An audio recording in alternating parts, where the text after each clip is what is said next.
Selamat pagi dan salam sejahtera untuk kita semua. Shalom, Om Swastiastu, Namo Buddhaya, salam kebajikan, rahayu. Selamat datang dalam forum debat mahasiswa PPKN. Saya Elvira Loratanto yang akan bertindak sebagai moderator dan memandu jalannya perdebatan panas kita pada hari ini. Rekan-rekan mahasiswa dan hadirin sekalian, hari ini kita dihadapkan pada sebuah ironi bangsa yang mengayat hati. Di satu sisi kita melihat masa depan bangsa anak-anak yang kurang berjuang melawan stunting dan kelaparan demi mendapatkan hak paling dasar mereka, yaitu makanan bergizi. Namun, di sisi lain, kita disuguhkan pemandangan oknum pejabat yang kenyang karena mengorupsi hak-hak rakyat tersebut. Pertanyaannya, apakah ini sekedar masalah moralitas individu ataukah kegagalan sistematik di masa di mana isi perut anak bangsa harus dikorbankan demi isi rekening penguasa? Hari ini dua tim hebat dari kalangan intelektual muda telah hadir di hadapan kita. Di sebelah kanan saya terdapat tim kontra dengan nama siapa? Angelina Ridianisti Devi. Oke, baik. Dan di sebelah kanan saya terdapat tim pro dengan nama siapa? Margarita Putantulu. Baik, jadi kedua tim ini akan saling beradu argumen, membelah data dan juga mempertahankan posisi mereka terkait mosi program makanan bergizi gratis atau MBG, yang mana anak mendapatkan gizi lebih penting daripada risiko korupsi pejabat. Sebelum kita memulai, saya mengingatkan kepada kedua tim untuk tetap menjaga etika tersebut, menjaga etika berdebat berbasis data dan menghargai waktu yang ditentukan. Tanpa membuang waktu lagi, mari kita mulai debat hari ini.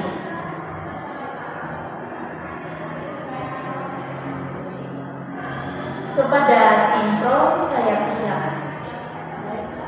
Saya dari tim pro mendukung mosi program makanan bergizi gratis atau MBG merupakan upaya pemerintah untuk menyediakan makanan bergizi bagi anak-anak, khususnya peserta didik, agar kebutuhan nutrisi mereka terpenuhi.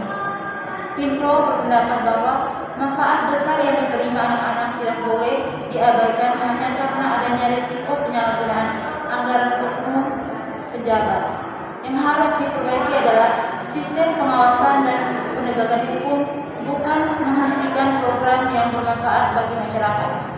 Menurut saya, memenuhi hak dasar anak atas gizi, setiap anak berhak memperoleh makanan yang sehat dan bergizi agar dapat tumbuh dan berkembang secara optimal. Masih banyak keluarga yang mengalami kesulitan ekonomi sehingga tidak mampu menyediakan makanan bergizi setiap hari. Dengan adanya MBG, anak-anak memiliki kesempatan memperoleh asupan nutrisi yang lebih baik tanpa bergantung sepenuhnya pada kondisi ekonomi keluarga. Yang kedua itu mendukung prestasi belajar. Anak yang mendapatkan asupan gizi yang cukup cenderung lebih fokus saat belajar sehingga energi yang memadai dan mampu mengikuti kegiatan di sekolah dengan baik. Sebaliknya,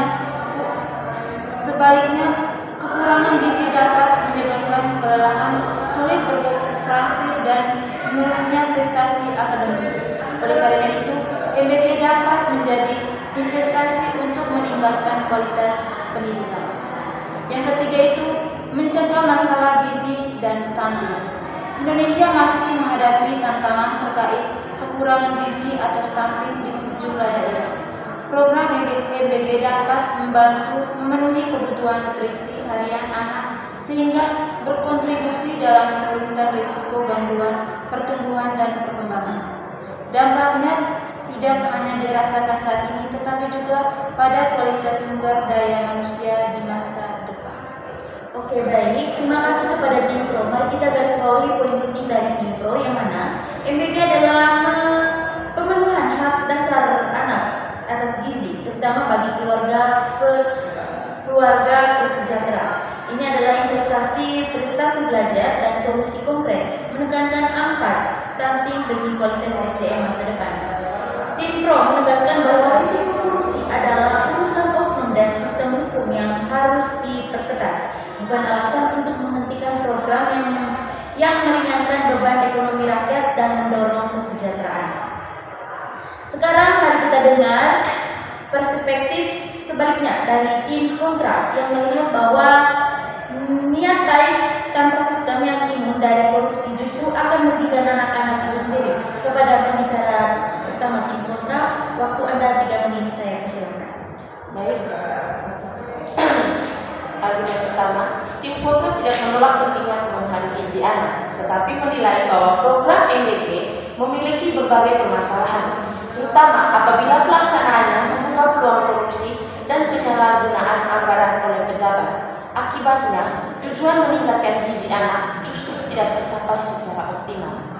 Argumen kedua, program yang baik tidak akan berhasil apabila dikelola oleh sistem yang rentan korupsi.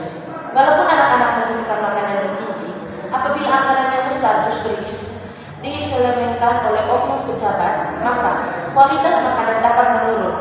Jumlah makanan yang diterima anak-anak tidak sesuai, anggaran negara menjadi tidak efisien. Tujuan peningkatan gizi masyarakat gagal tercapai. Memberikan makanan bergizi memang penting, tetapi mencegah korupsi lebih penting agar hak anak benar-benar terpenuhi. Argumen yang ketiga, dampak korupsi terhadap program MBG. Kualitas makanan menurun jika terjadi korupsi dana. Untuk membeli bahan makanan dapat dipotong sehingga porsi makanan menjadi lebih sedikit. Kandungan gizi tidak memenuhi standar. Anak tetap berisiko mengalami kekurangan gizi. Yang kedua, pemborosan keuangan negara. Program MBG membutuhkan anggaran yang sangat besar. Uang negara yang berasal dari pajak rakyat menjadi sia-sia. Negara mengalami kerugian. Anggaran untuk pendidikan, kesehatan, dan pembangunan lain dapat berkurang. Luar biasa, poin yang sangat tajam dari tim kontra. Saya catat beberapa argumen krusial. Yang pertama, tim kontra tidak menolak pemenuhan gizi, namun mengkritik kerentanan anggaran triliun rupiah ini terhadap praktik markup, kolusi, dan nepotisme dalam pandangan barang. Jika korupsi terjadi, dampaknya langsung memukul anak-anak. Kualitas makanan menurun, porsi berkurang, standar gizi tidak terpenuhi, dan menjadi pemborosan uang pajak rakyat. Tim kontra juga mengingatkan bahwa MBG bukan solusi tunggal atau akar masalah, karena stunting melibatkan variabel kemiskinan, sanitasi buruk, dan juga edukasi kesehatan. Selanjutnya saya beri kesempatan untuk kedua tim untuk memberikan pertanyaan kepada tim pro. Saya persilakan. Baik, bagaimana tim kontra menjamin bahwa anggaran program MBG yang sangat besar tidak menjadi sasaran korupsi oleh oknum pejabat?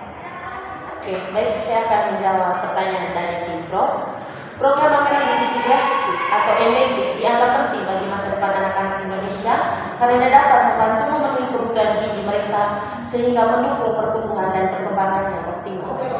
Asupan gizi yang cukup berperan dalam meningkatkan kesehatan daya tahan tubuh, kemampuan belajar, serta konsentrasi anak di sekolah. Selain itu, program ini juga diharapkan dapat membantu menurunkan angka stunting dan kekurangan gizi yang masih menjadi masalah di Indonesia. Dengan kondisi gizi yang baik, anak-anak memiliki peluang lebih besar untuk tumbuh menjadi generasi yang sehat, cerdas, dan produktif. Oleh karena itu,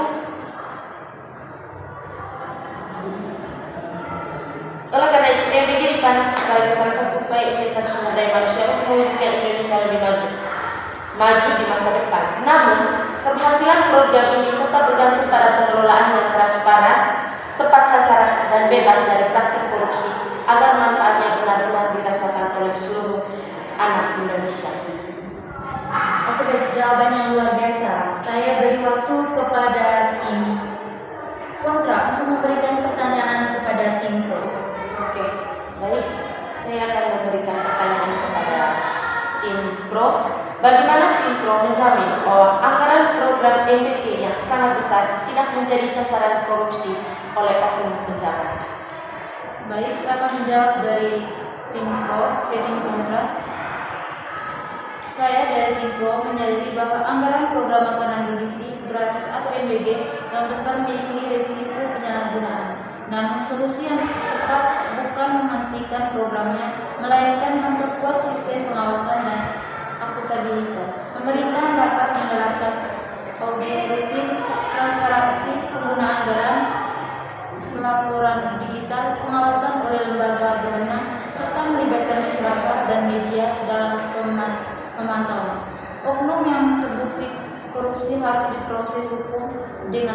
Dengan mekanisme tersebut, manfaat program tetap dapat dirasakan oleh anak-anak tanpa mengabaikan upaya pembatasan korupsi. Oke, baik, terima kasih untuk jawaban dari tim Pro.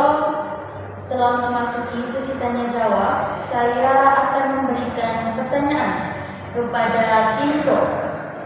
Tim Pro menyatakan bahwa program ini menjamin hak dasar gizi anak. Namun berkaca pada proyek masa sebelumnya, pengadaan skala besar lawan manipulasi vendor, bagaimana tim Pro meyakinkan publik bahwa makanan yang sampai ke tangan anak di pelosokkan adalah makanan berkualitas standar ahli gizi dan bukan sekedar nasi kotak seadanya akibat anggaran yang sudah dipangkas oknum pejabat? Silakan dijawab. Baik, dari saya tim Pro meyakini bahwa kualitas makanan dapat dijaga melalui sistem yang transparan dan pengawasan yang ketat. Pemerintah perlu menetapkan standar menu berdasarkan rekomendasi ahli gizi, melakukan inspeksi rutin serta melibatkan pemerintah daerah, sekolah, tenaga kesehatan, dan masyarakat dalam pengawasan distribusi. Selain itu, penggunaan sistem pelaporan digital dan audit berkala dapat membantu memastikan anggaran digunakan sesuai peruntungannya. Jika ditemukan oknum yang memotong anggaran atau menurunkan kualitas makanan, mereka harus dikenai sanksi hukum yang tegas. Dengan demikian, risiko penyimpangan dapat ditetapkan tanpa menghilangkan manfaat program bagi anak-anak. Oke, baik. Jawaban yang luar biasa. Saya akan memberi pertanyaan kepada tim kontra. Tim kontra bersaksi bahwa sistem harus siap 100% dan bebas korupsi sebelum program berjalan. Namun, perkembangan otak anak dan stunting memiliki golden age yang tidak bisa ditunda. Apakah adil mengorbankan nutrisi jutaan anak hari ini dan membiarkan mereka tumbuh kurang gizi hanya karena ketakutan kita pada potensi korupsi yang belum tentu terjadi? Silakan dijawab. Oke, baik. Jawaban dari kami tidak bermaksud mengorbankan nutrisi jutaan anak atau menunda pemenuhan hak mereka atas makanan bergizi. Justru kami ingin memastikan bahwa hak tersebut benar-benar terpenuhi secara maksimal dan berkelanjutan.